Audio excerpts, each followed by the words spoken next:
Welcome to the Bird Joy podcast. I'm Dexter Patterson. And I'm Jason Hall. This is the podcast for all the bird nerds and homies out there that want to find a little Gull Joy today. Yes, Gull Joy, yes. Are you ready for some Gull Joy today, folks?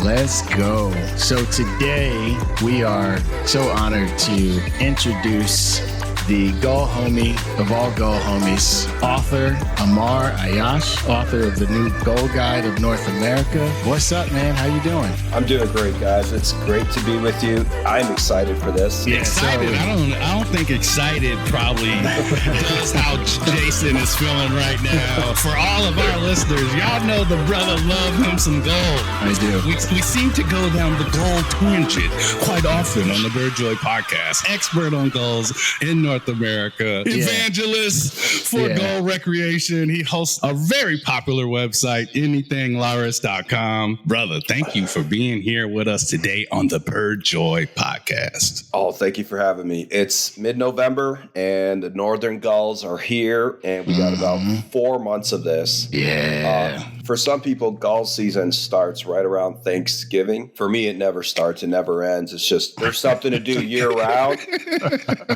This is the most exciting time of the year because we get this variety of northern birds, mid-latitude breeders that are still here, and there's so much to see. Yeah, man. Yeah, I'm wondering because this is, we call ourselves enthusiastic novices, and I had the pleasure of meeting you last year for the Christmas bird count here in Bucks County, Pennsylvania. We got to stand in a trash dump for like 8 hours. Y'all do that out there too, huh? Yeah, it was awesome. I thought that was just a Wisconsin thing. We hang out at the landfills just looking at gulls like we're normal human beings. You know what I mean? Well, you're kind of spoiled the farther north you go because that aroma that comes with landfills. It's not really a problem once you get north of a certain latitude. I was in Brownsville, Texas last week, all the way at the bottom tip of Texas, and you smell that from a few miles away. Once you get up on the mountain there, it's bad. It's heavy. Yeah, it's heavy. Yeah, man. Just that Texas trash baking in the sun. Yeah. I mean, it probably smells delicious to those Franklin's gulls and other stuff down there, right? Already cooked. Yeah, right. So a lot of people, Amar, we've spoken about this, others speak about this, gulls are quite a conundrum for them, and they kind of don't know where to start. And so I'm more interested, how did you start, right? I know I've heard before that you've kind of always been into gulls. Do you remember your starting gulling being anxiety riddled or anything like that? Or did you have a more kind of calm approach to it? I didn't consider myself a birder at the time. I just kind of approached gulls like dropping French fries one day. Like that's my first memory of dropping French fries and gulls landing on the hood of our car and just staring at us through the windshield.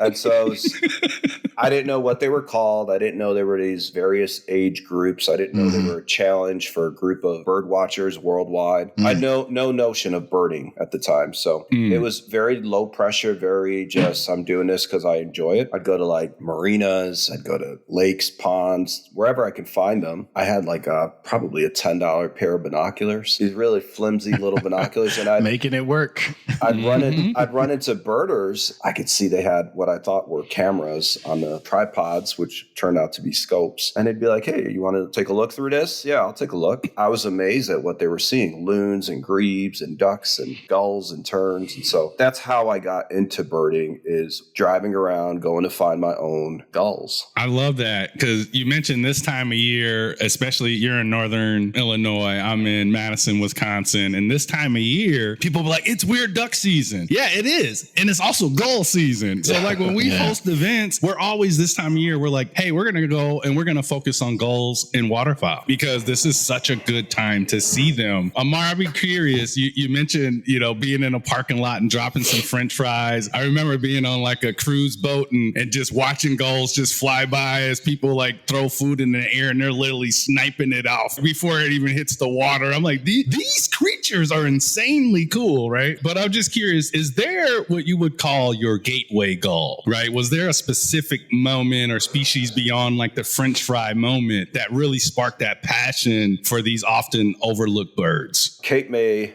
Ivory gull. Once I got into listing and met birders and started doing CBCs, there was a rare bird alert on the Illinois Birders Forum. They're like, hey, you guys, I think everybody should know about this. There's an ivory gull in New Jersey. And this was posted on an Illinois group. So I'm like, so why is this so important that it be posted here? And I saw the enthusiasm and excitement of all the veteran birders. I thought, okay, this must be a cool bird. So we took a 12-hour trip to Jersey from Chicago, 6 of us in a van. That's how you roll. Let's go. Yeah, that was an overnight trip. Got a ticket in Ohio on the way there. Worth it. Yeah, it was worth it. Definitely worth it. But that, I think if there has to be a spark gull, that would probably be it. Because after that, there were about 5 to 6 more of these in the next couple of years. And so that's my spark gull, I guess. And that's a really, really pretty one, too. I suggest folks Google that. Tell you to do that all the time if you're hearing about a bird that you don't know yet. And so that's a great goal to have as a spark goal because it's super rare, to come down over this way. I found myself, before I even knew you, I knew of your name from the North American Gulls page on Facebook. I would see you and Liam and others answering questions. I found myself one winter trying to decide I was going to learn gulls, right? This was 2022. I was like, you know what? I'm going to watch some YouTube videos. I fell asleep watching some video from some dude that was like 2 hours long that just homie had no personality, but more credit to him. I was like, you know what? Let me just get out and study. So I started going out and trying to study. And then one day I was having a crap day at home and my wife was like, get out of the house, go do something, right? It was February. And I went up to our local place near here, Green Lane. And I just sat there like a curmudgeon in my chair with my scope looking at these gulls on the ice float there. I found a gull that was like bigger than everybody else and not as dark in the plumage, just a tank and white wing, but it was definitely juvenile. It wasn't a full adult plumage, right? And I sat there like a clown for a couple hours and just took pictures. I didn't know what I was looking at. I'm looking through my little Sibley's field guide and not necessarily always helpful with the different variations and stuff. And I finally get back in my Jeep. My fingers are freezing. I text our homie, George Armstead, and I'm like, yo, I'm crazy, right? Because this is definitely not a glaucous wing gull. And he texts, I guess, Alvaro Jaramillo, and he returns like, yeah, pretty sure that is, right? And in the meantime, I had posted it on your North American Gulls page. And I remember I wrote at the beginning, I wrote, please take it easy on me. It's my first time posting a gull here, right? I don't know what I'm doing. The pressure. And that turned out to be the state first for Pennsylvania. And so I found myself with this spark gull, really not having any major gull knowledge, just really beginning my journey. And that's kind of how it kicked off for me. And so I wanted to talk to you so much because there's a lot of beginners like me, and they get to that North American Gulls Facebook page and they see so much information, but it's not necessarily organized and distilled in a way that you can just pick it up anywhere. Was that more some of the impetus of you writing the book, the Gull Guide, right? Is that you wanted to put all that information in kind of an orderly fashion for people so they could figure out the on-ramp? Certainly, 100%. You nailed it. I was reading through resources and asking questions. I always felt like it wasn't distilled. There wasn't something that walked me through step 1. Here's how you approach a flock of gulls. Step 2, here's what you're looking for. Step 3, here's how to differentiate the different common species, the different age groups in those common species. I felt I wanted to write a book that would be useful to me as a beginner, and then it would walk me through that growth, that curve of becoming intermediate and eventually some good meat and potatoes in there for advanced birders. I think I achieved that. I think I have something for everyone in that book, starting with the introduction and just inviting beginners who don't know much about gulls to the group of birds. But then we do get into weeds. It's not just for beginners, because once you get into the species accounts, you have to have a baseline. You have to have some familiarity with what it is we're referring to when we're pointing out field marks and what it is we're looking at. But certainly I remember the frustration of asking questions on ID from Frontiers. I don't know if you guys are familiar with ID Frontiers. Asking questions on the Illinois Birders Forum, just local chat groups. That's what we were in. We were in chat groups at the time. Never really having people to fully engage me. They'd answer these questions very briefly. Yeah. No detail. And so I did a lot of the research and studying on my own. I think I learned outside of the Howell and Dunn field guide. I pretty much learned gulls on my own watching gulls. And that is the most powerful way to learn birds is by observation time, your own field observation time and taking notes and making these distinctions for yourself. It is always helpful to be with somebody more knowledgeable than yourself, to be with a group that's going to lead you this way and kind of just walk you through what it is you should be seeing. But I didn't have a lot of that. I didn't locally. In the Chicago area, there were only a handful of people intrigued by gulls. And these are folks I didn't necessarily have access to. If you do have access to somebody who is interested in gulls, is knowledgeable in gulls, boy, buy that person lunch and get out there with them. It saves you a lot of frustration, a lot of years, let's say, trying to figure out your common species on your own. Mm-hmm. For new birders, I always try to tell people in our club, like, please don't be afraid to ask questions. And I think even with gulls, that fear of asking questions is kind of magnified a little bit. Even for me, that's an experienced birder. But I would say many of our listeners, and we have a wide range of listeners from people that probably like are certified laurophiles like yourself and baby ones like Jason, and to people who are brand new to it and are actually starting to pay attention because somebody was so nice to them to put them in their scope and say, look, yeah, this is what I'm looking at. But for listeners who are new to gulls, what's a common species they can look for? What's a simple tip for them to identify it? Kind of depends on the region you're in. You know, if you're in California, Oregon, you're probably going to want to learn Western gull, California gull really well. Birds you're going to see year round, 12 months of the year. If you're on the Atlantic, you definitely want to know herring gull and ringbill and even laughing gull, which isn't much of a problem. Herring and ringbill. And most of the interior, I would say herring and ringbill. There is a switch over once you get to the Colorado Front Range where California replaces herring gull. But yeah, those common species in the lower 48, ring-billed, California, herring, Western if you're on the Pacific, and beginning with the adults, right? There's no reason to mess with the first cycles, second cycles if you haven't taken the time to get that size, shape, structure down. And you can do that through the adults and then graduate over to the first cycles and see what they look at.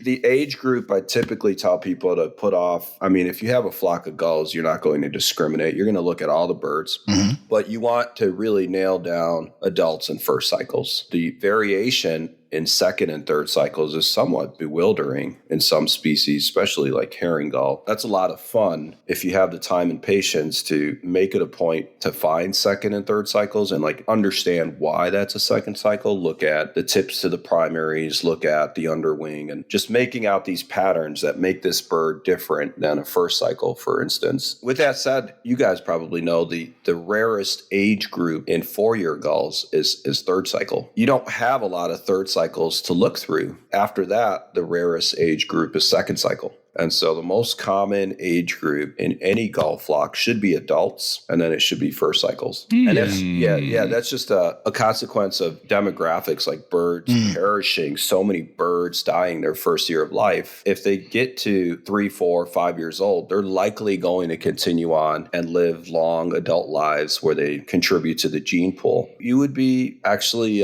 finding third-year birds is not an easy task. Like you really have to squint and look hard in those flocks to find third cycles. Yeah.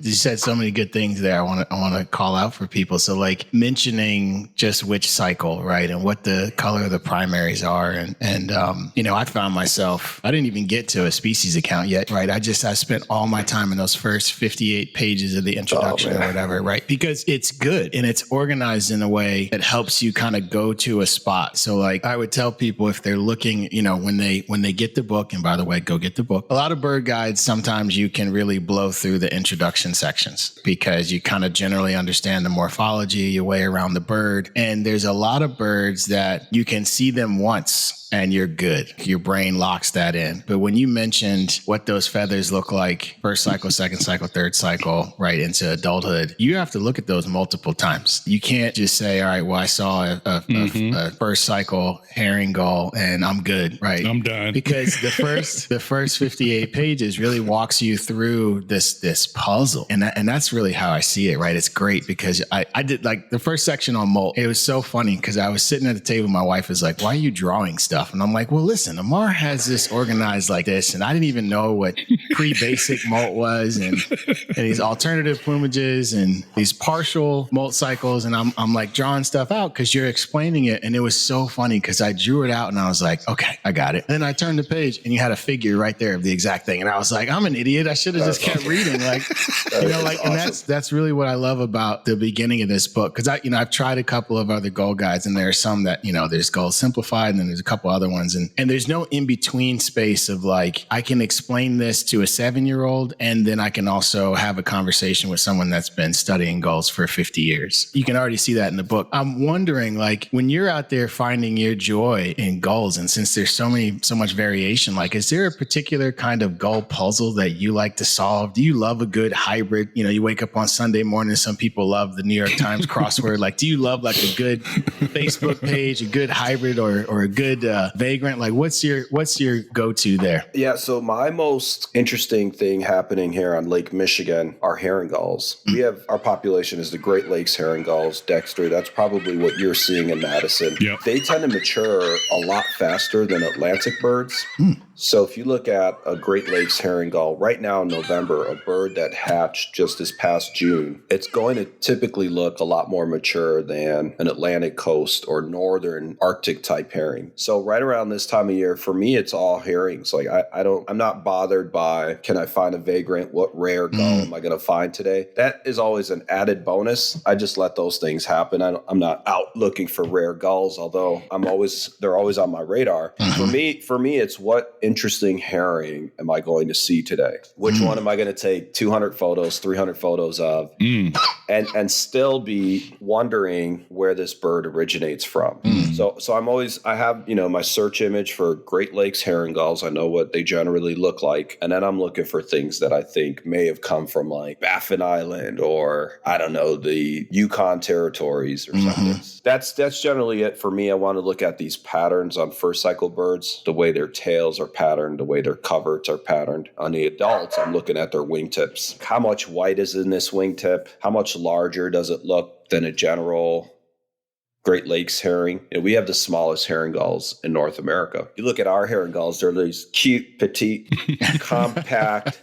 And then you look at the herrings on the Atlantic and they're intimidating. They look like they grew up taking steroids or something. That's how we roll. That's how we roll out here. Oh yeah. Right? No, they're beasts. They're beasts. So that's generally it for me. I'm intrigued by herring gulls. I think there's enough variety there to busy you for a few hours and still be wondering, what exactly is happening with this herring gull? That's my puzzle, is just taking apart herrings mostly. That's so cool. Yeah. I remember telling Jason I had this huge flock of herring gulls near me, and he was like, dude, I'm like jealous right now. Like, how are you just hanging out with herring gulls? Like, it's nothing. So yeah, because I got to go to the shore in the summer to get those. You guys are surrounded by lakes, and I'm like, I got to wait till the winter to actually get some good study time. So, dude, Amar, honestly, your Gull Guide, it's become this go-to resource for gull enthusiasts all over the country. What's one surprising fact or something you uncovered while putting your book together? What's something that just really surprised you? Yeah, there's a few of those. Probably the most shocking thing was yellow-legged gull is an obscure gull for us here in North America. I went into the book project thinking I have to learn yellow-legged gull. There's these records of them on the Atlantic. We've been promised that they're being seen as far south as Florida, as far south as Texas. I don't know if you guys are familiar with Rare Birds of North America by Steve Howell. Yeah. In that book, it's probably about 15 years old now, maybe a little less than 15 years. In that book, he talks about the rise of yellow-legged gulls in North America. And to me, that's very interesting as a gull guy. where are these yellow-legged gulls? So as I went into the literature and took those records apart, like I got in touch with records committees, can I look at the evidence? Can I look at the photos, the reports? It looks like every yellow-legged gull record outside of Newfoundland is problematic. It doesn't look like those are actually yellow-legged gulls. A lot of them look like American herring, lesser blackback hybrids. About the time these records started to spike on the Atlantic was about the time lesser blackback gulls started to explode in North America. And so I think what was happening is they were already hybridizing with American herring gulls, and people weren't really onto them in the 80s.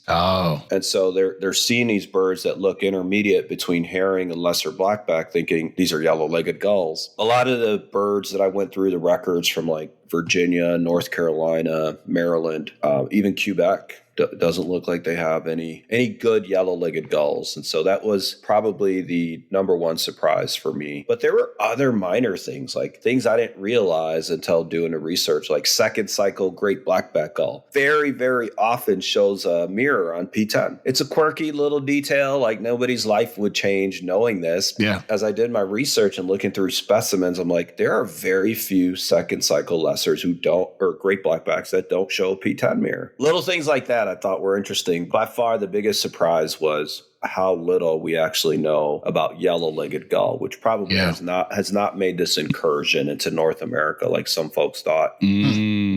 That's breaking news on the Bird Joy podcast. Let's go. And that's so wild, right? Because it gives this sense of mystery that like there's like gulls present this, I think, because of what they are and how they, I say, are not as easily identified at times, but easy to find and study in most places, right? I don't think people take some stuff for granted sometimes, right? And there's probably some angry records committees out there, around yellow-legged gull. But I'm wondering, I want to read something from your book really quick, because this is in the introduction section, and Dexter and I always joke because sometimes guests come on and we feel like they're preaching to us and taking us to church. This was a moment. I was reading this one, and you don't see this very publicly that often, whether it's on Facebook pages or bird groups, this sentiment. So let me read this. It is important to accept that identifying every gull 100% of the time is an impractical undertaking. The sooner we come to terms with this, the sooner we're able to enjoy gulls for what they are. Struggling with an identification should be looked at as an opportunity to grow and cultivate our craft. By no means should leaving a bird unidentified ever be written off as a loss. I mean, words. Preach. Right there. Yes. Right? That is, if I had to send somebody to your book, I would send them to read that page first. Say that, really understand that first before you get into this. Well, I mean, like, did you have a clear intent of like, I wanted to make sure people knew this right off the bat? I love that message, and I wanted that message to be clear. Like I didn't want to beat around the bush or sugarcoat it. I struggle with IDs. Some of the greatest gull experts I know in the world struggle with IDs, and that's just the nature of gull identification. But I do make it pretty clear we're talking about typically 4-year gulls, the herrings, the Icelands, the glaucous wings, not things like Bonapartes and little gull and sabots. Yeah. Those are small time, easy going, very comforting larids. I was referring to the 4-cycle gulls. And just be prepared to be humbled, or just go into it knowing, I already know, Amar said, you're not going to be able to identify every gull in the flock. So that's not a cop-out. It's not, encouraging people to quit easily, but it's also admonishing folks that this group of birds has puzzled people for decades and continues to puzzle us, and for good reason, right? They've speciated very recently, and so they probably have evolved faster than any other group of birds. And so their DNA is so similar once you get into the northern species. A lot of the differences we're seeing in these birds might be controlled by just a few genes. You have like a white glaucous gull and a black lesser blackback. You could think of these things, at least some evolutionary biologists think of them as a black lab and a white lab. They may just be, phonetically speaking, just a few genes controlling the differences in these birds. And they've diversified so quickly that they've exploited different regions of the world. They've exploited different habitats. And with that, they've evolved into birds that look different on the surface, but genetically, you wouldn't be able to tell them apart looking at their genes. I love it. I always tell our members, even if they don't know what they're seeing, point it out. You're being helpful. Let's figure it out later. Give yourself some grace. I always tell them that you don't need to be the pro. That's part of the fun is birding. I don't know, maybe you feel the same way, but a part of birding, and I was saying with gulls, there's always something to learn. And I always consider myself a lifelong learner. And I think that's one of the things I love about birds and birding is like, I'm always learning. I'm leading hikes and I'm always telling people, I don't know. Sometimes I just don't know. And I think once you get to that point of being able to say, I don't know, let's figure this out, break out our resources. Let's ask questions to our friends that may have these answers. And especially when it comes to gulls, right? I just love that message of giving yourself some grace. And we preach that to our listeners so much because birding as a whole can just be a little too intimidating for folks when it should just be about the joy and the fun. So thank you for centering that message in your book that is touching and changing the lives of a lot of people that are really, really, really, really taking that deep dive on gulls right now. I just want to say thank you for that. You're right on. Thank you, guys. Thank you. I sincerely mean that. If you have someone who's not asking questions, someone who won't admit when they have an ID wrong, you don't want to be around that person. That's not the person to learn from and look to for help. So yeah, we have plenty of helpful people on North American Gulls who are just, they live on the keyboard, just helping folks with IDs. My trap in the last couple of years has been, unfortunately, I don't have time to answer every ID question. So like if you look at my Facebook Messenger right now, I have just from this morning probably a dozen inquiries and they're not easy ones. Like I got one from Oklahoma, it thinks they have a first cycle Vega gull. And then I got one in Wyoming. They think they have a first cycle slatyback gull. So these are things you have to sit down and actually look at the entire photo set and wrap your head around what it is you're seeing. And so unfortunately, there's so many hours in a day where you can't get to all these inquiries. And so I have a backlog probably from last Monday of emails I still need to answer. That's why we have North American Gulls, right? We got about 15,000 people on there waiting to help, hopefully. I'd encourage your listeners, if you're not on Facebook, North American Gulls, check it out. Yeah, for sure. And like, I think that's so cool because you have a story in your book around birding in Cape May with another birder leading a bird walk. And you guys had seen a gull down the beach that was written off as a great blackback. And this is, again, prior to people really understanding what was happening with lesser blackback gulls. And I love the juxtaposition of as you start to question it first, right? And there's that cultural thing you're coming up against where the person leading the bird walk is like, no, this is what it is, right? And they're very quick to it. But stopping and questioning it, and it sounded like you had other people around you too that were willing to take that leap. And it was so funny because as you guys talk about the bird getting closer and things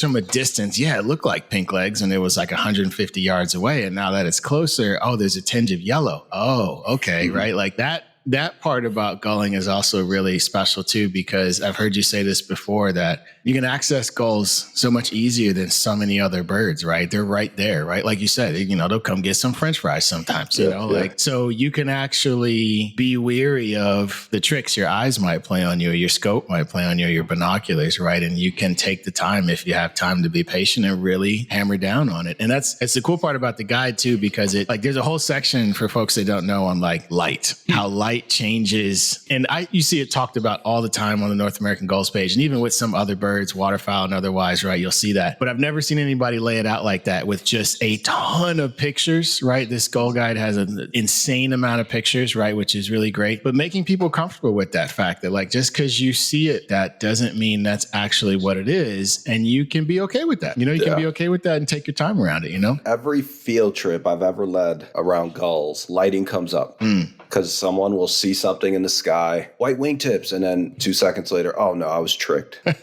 And that's what lighting will do. So I made it a point to give good examples, good images showing how things change on a dime like that. Yeah. it's not just gulls either, right? The lighting can work wonders on you do a number on you on a bunch of different bird species. Yeah. What I love is like just watching you, listening to you just talk about gulls, the joy just kind of seeps through your pores, my guy. And I'm just like thinking about it. When you say you advocate for gull recreation, can you share what it means to you and why looking at gulling in that way, like why it's such a rewarding part of your birding experience?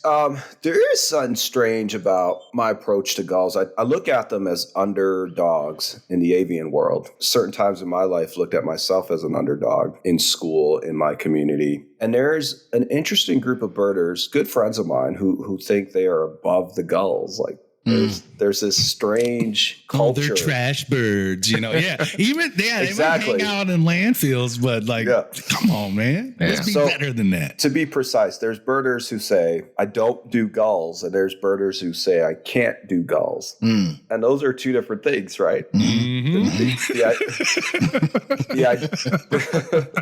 going to church, Doctor. We going to church. We are. Let's listen. I know we're splitting hairs now, but. No, hear me out here. So I don't do gulls, guys. I got a friend who lives in central Illinois. I don't do gulls. He just strikes me as they're not an intriguing group of birds. They eat trash. They're beneath him. He'd rather look at dung flies or something, you know.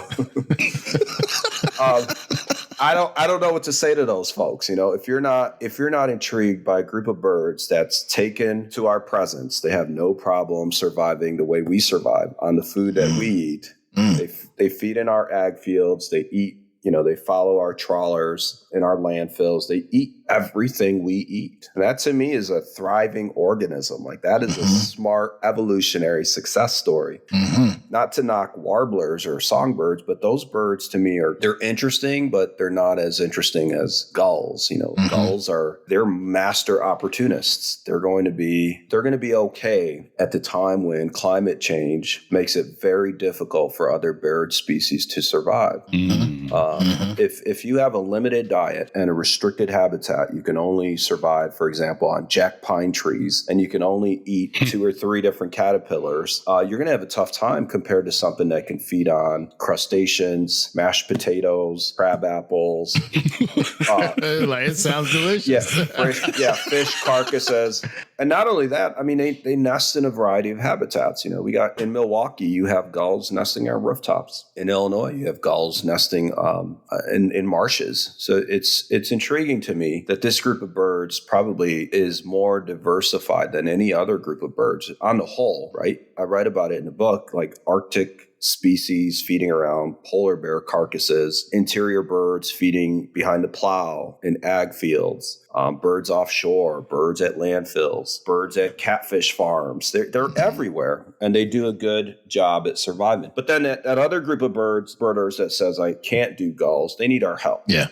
They need, let's go out for a bird walk. Let's start with some common species, and here's how we approach gulls. Yeah, I stand by that. There's the I don't do gulls and I can't do gulls group of birders. And I don't know what to say about the first group. They'll come around one day. Hopefully after listening to this episode, they come around. Right? Yeah, we'll see. We'll see. We'll see. And it's such a good way of putting it, right? It's like one is this passive voice of just giving up on something or being above it. And the other one is just, hey, I need some help. I need a good way to get there. And I've heard you mention before, we talk about finding someone that essentially you can trust to learn from, right? That may learn gulls already. Like I met George Armstead and didn't know he was a gull person until I heard him start talking about stuff. And then I honestly, I felt more comfortable. Like, okay, I can text him if I have a question, right? Like he's not going to yell at me on Facebook. And so that part is really underrated when we need to talk to beginner birders or beginner gullers, right? It's like, let's do it with people. And you help host an event every winter, right? The Gull Frolic. And I know Dexter's going to love that word frolic because we like to frolic. And talk about what that is. And has that been, has that produced, you think, some good good community over the years? Yeah, this event has been taking place. This will be the 23rd year. Wow. And it is on Lake Michigan on the Illinois-Wisconsin state line. Right so there, Dex. All day. I think I need to come frolic with you, bro. Please. I need to come frolic. Put it on your calendar, February 16th. All right, it's done. Appreciate it. It's a Sunday. We are chumming gulls, and we have 2 or 3 local landfills, and the gulls come in all day by the hundreds. And it's just a sweet treat because the gulls are so close, and we are lined up on a boardwalk where, every 10th person is pointing out an interesting bird to people and explaining, this is what we're looking at. Here's how we know it's this. This is what you want to be looking for. And we have regulars. Like, we have people, as soon as registration opens every year, this event fills up within a few weeks. We cap it out at 150 because of building capacity, but it is a very, very highly anticipated event for people as far as Wisconsin, Indiana, Michigan. We get people that travel from across the country to come to our event. It's a one-day event. The neatest thing about this is the camaraderie. You have, at any given time, 40, 50 people standing outside screaming, second cycle Thayers, third cycle lesser blackback, adult glaucus gull. Oh. So it's this constant flurry of gulls. And the colder it is, the more ice there is, the better we do. So gulls it's tough birding. Community. Yes, Yes. It's tough birding. We rent this yacht club, and the yacht club is literally 30 feet from where we're standing. And so you go inside, you warm up, you drink coffee, you have some hot cocoa, some pasta. We have food. We have an event that is centered around a guest speaker in the conference room. We have some vendor tables. It's a fun winter event. And I hope to see both of you there. Yeah, man. Yeah, I got it on the schedule. I heard you talk about it at, I think you did a YouTube or a talk with another group in Wisconsin for an hour, and you talked about it there before the registration opened. And I immediately looked it up today, saw it. So I'm the speaker this year. I haven't spoken at this event for probably 10 years, 11 years, the last time I spoke, but I'm going to bring all my gull antics to the frolic this year. Yeah, man. Frolic fun. I know Jason's going to put that in the show notes so people know where to find that event. So we're talking about you've traveled quite a bit when it comes to gulls and, studying them, taking photos of them. What are your top locations you've been to? Top one or two places you've been for gull watching? This seems to change the more I think about those trips. I took a lot of trips: Japan, Peru, Iceland, England, Portugal. We have a lot of great gulling places in North America. The Niagara River is a great place to be. The Anchorage, Alaska region is a great place to be. But outside of North America, I think Lima, Peru was my favorite. Just outside of Lima, south of Lima, on the coast, Pacific Ocean. Belcher's gull, gray-hooded gull, kelp gulls. And Franklin's, if you go at the right time of year, like starting now, there's probably south of Lima, 100,000 Franklins you can. So Peru's a lot of fun, especially if you're into other birds, and I'm sure your audience is into other birds. You do gulls and terns on the coast, and then you go inland for crazy songbirds. Yeah, that's fun. Iceland is a lot of fun, but it's not everybody's cup of tea in January. I was there in December, January. That's another level right there. Yeah, you only get about 3 hours of daylight. Wow. And that's it. Like, you're outside at 11 a.m. and then by like 2 p.m. it's game over. Go home. Yeah. So that's a lot of traveling. It's very expensive to go to Iceland. Yeah. And you're only averaging about 3 hours a day. Like, Costco opens up at 7 a.m. I think Costco opens up at 7 or 8 a.m. and it's dark. It's like pitch black. You're going into this store in the morning and it's just black out. Yeah. That's crazy. That's wild. I was wondering if you want to see nominate Iceland gulls, that's a specialty for a lot of people in the Northeast. You got to go to Iceland. You got to go to Iceland for that. That sounds lovely, actually. I like the cold too, so gulling is right up my alley. All right, we're gonna wrap up here in a couple minutes, but I wanted to ask you some fun questions here before we get off. All right, because we like to end it with joy and be a little goofy with some of this stuff. So I have 3 questions I'm going to ask you. Okay, if gulls were the size of humans, which one would be the scariest? Great blackback. Yeah, man. I saw them homies ripping apart a shark one day. They're tanks. High level predators right there. Awesome. Awesome. All right. Let's see. This might be the same answer. If you had to fight a bully after school, which goal would you bring? Oh, yeah. I got to go with great blackback. Well enough. You good, you know? Oh, that's funny. All right. Yeah, they are. I tell people all the time because they see them on our bird walk. Sometime we get them in Philly, actually, at some of our waterways. And people are surprised that they're like, wait, this is the largest one in the world? I'm like, yeah, they live in Philly. It's not surprising, you know. The scariest ones of the gull tribe. There they are. Intimidating. I remember reading about them one time and somebody was like, yeah, like some other gulls, you know, use these kind of general tactics to find food and steal food. And they're like great blackback gulls are brute force all the time. And I was like, wow. One thing you'll notice in mixed flocks, they like to stay to the back and they're the first to take off when they feel a threat. And they got to get this head start. They run first and then they lift off. But they know if they get caught in those flocks, a tight flock, there's not enough airspace for them. So they're the first to leave usually. Oh. Yep. It's like, oh, I'm the biggest airplane at the airport. I got to get out of here before I get backed up. Yeah. That's You'll notice that. I've been on beaches in Maryland, Jersey. You get too close, the great blackbacks are the first to take off. Awesome. Yeah. All right. Last question. All right. And then we'll get you out of here. This one's a little bit more existential. If you had to pick a single gull species to study for a whole year, which species would it be? More specifically, I would pick Thayer's gull. Thayer's of the Iceland complex. It's troubled birders and ornithologists for decades.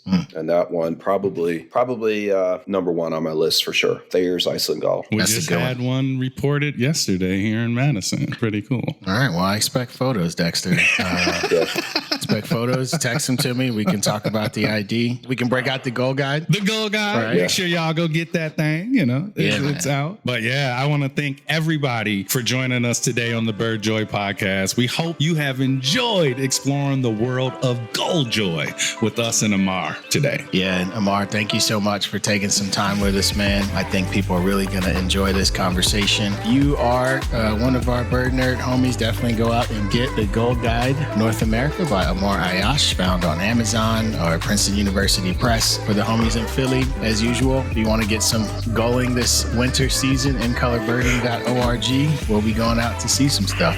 Yeah, same here in Wisconsin. Shout out to the BIPOC Birding Club. Check out BIPOCbirdingclub.org. This winter, we will definitely be going to look at some gulls here in the Madison area as well as in the Milwaukee area. And please share, subscribe, shout out the podcast to all your fellow birders and help us spread a little Gull Joy. All right, guys. All right, Amar. Thank you. This was fascinating. This was incredible. This was beyond my expectations. So thank you so much and happy gull season, my brother. Much appreciated, guys. Thank you.